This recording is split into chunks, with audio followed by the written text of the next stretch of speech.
I was a boy, my mother used to love to do puzzles. We began with simple puzzles for small children, but they grew into 500, maybe even 1,000-piece puzzles. Puzzles that were hard, difficult.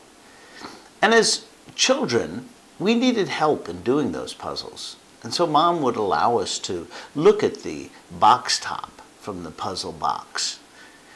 I would stare at it for so long, trying to etch into my memory all of the intricacies of the picture so that when I got to the place where I was putting the puzzle together, I would remember each little piece and how it fit into the whole big picture.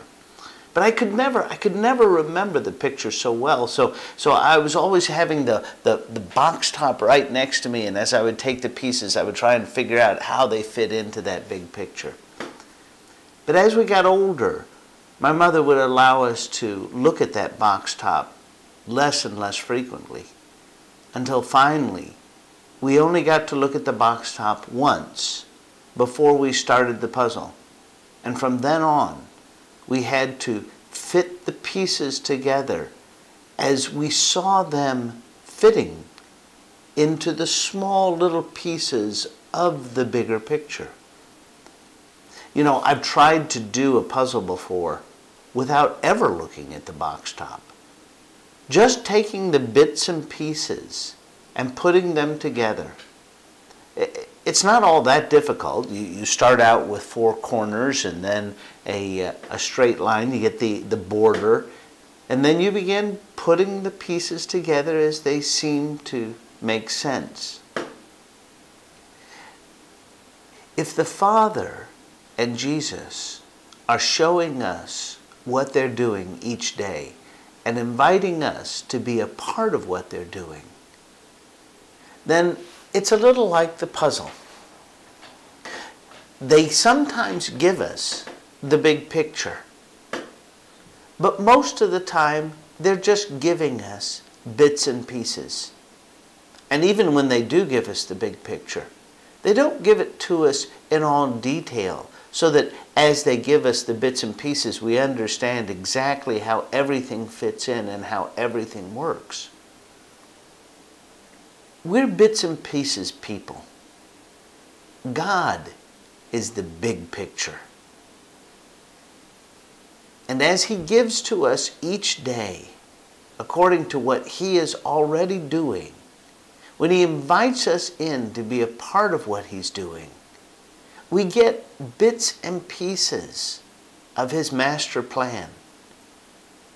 We get to be a part of what He's doing, but we don't get to shape what that picture ultimately looks like. Jesus, when He began His ministry, found Himself in exactly this situation. He has a few disciples now that are following Him, and some that have listened to His teachings and are considering following Him.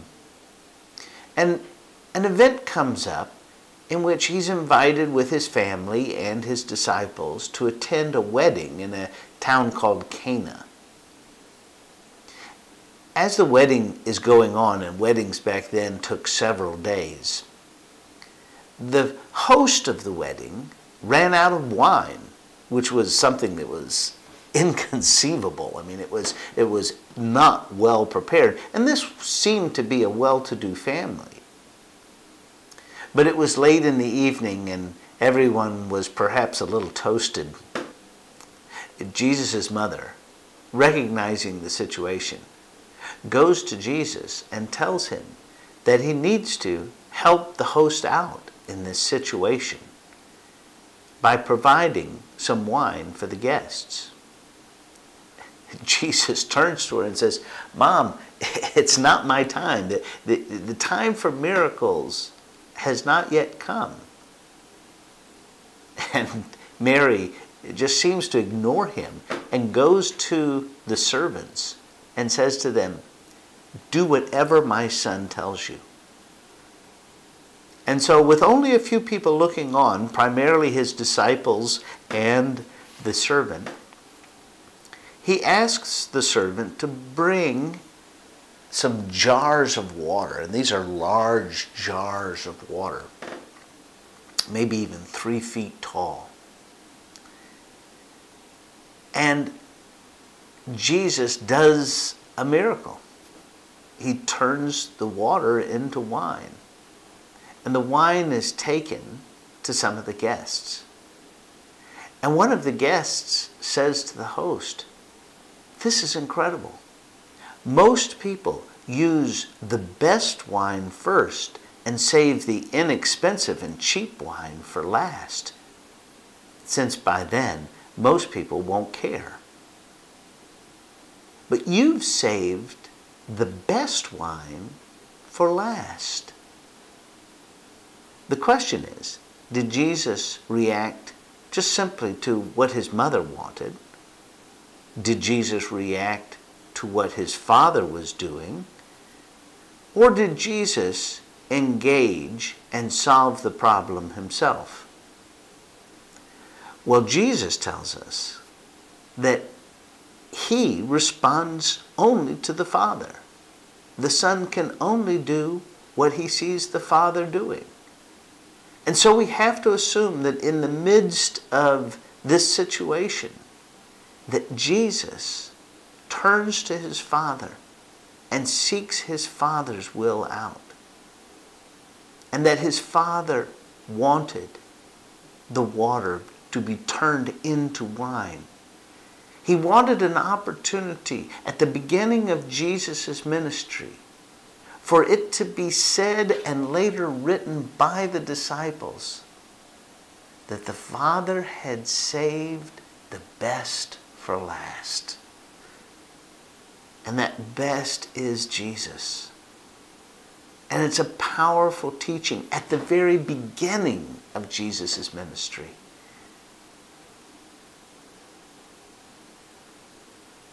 But the point is that Jesus, the Son of God, is just reacting to what his Father's purpose is.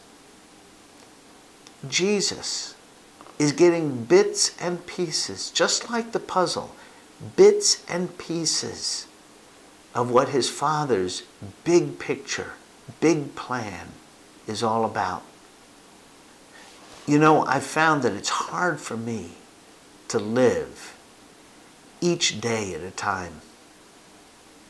I'm the kind of person that loves to live in the future, that loves to plan for the future, that has ideas and solutions. I love problem solving. I love to be proactive. I love to be out ahead of the pack. But that's not where God wants me. God wants me to be following him, to be reacting to his offering me bits and pieces, to take little pieces and be putting them together in God's big puzzle. And to be honest, that takes a big change in me. I'm not like that. And it's hard for me to take each day at a time. It's hard for me to think God throughout the day and just respond to him. Not everyone struggles with the same things I do. But I sometimes wonder whether Jesus did. Did Jesus want to just step in and solve whatever problem was in front of him? Did Jesus want to put a budget together for a 3-year ministry? Did Jesus want to stop Simon from denying him 3 times? Did Jesus want to counsel Judas and help him keep from making his enormous mistake? Or did Jesus just say, "Okay, Dad, Abba, I'll do what you want. Not my will, but yours." Have thine own way. Thou art the powder, I am clay.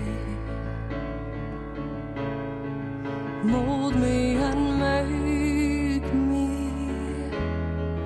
after thy will. While I am waiting,